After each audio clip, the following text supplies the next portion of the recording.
In my 4 years at Breckenridge University, I'd never had reason to venture into the old Phillips building. It was mostly storage now, home to stacks of forgotten textbooks and archaic lab equipment. But on the eve of graduation, my senior project data got corrupted.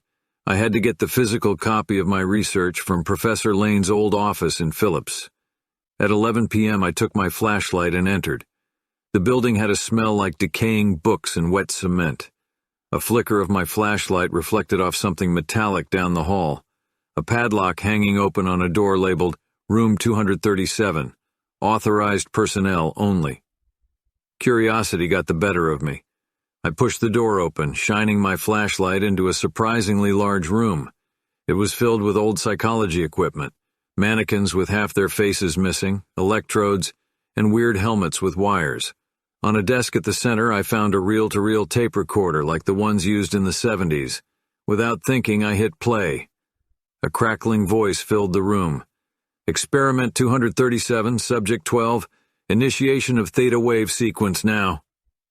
The voice was followed by a guttural scream, then silence. I hit stop, my heart pounding. Suddenly my flashlight flickered out. Complete darkness enveloped me. Then I heard a whispering voice behind me. "Who's there?" I whipped around, my flashlight sputtering to life. Nothing was there. Just the room and its bizarre contents.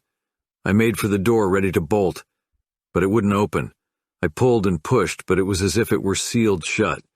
Panicked, I turned back to the room and froze. One of the mannequins was now turned facing me. It was one with half a face.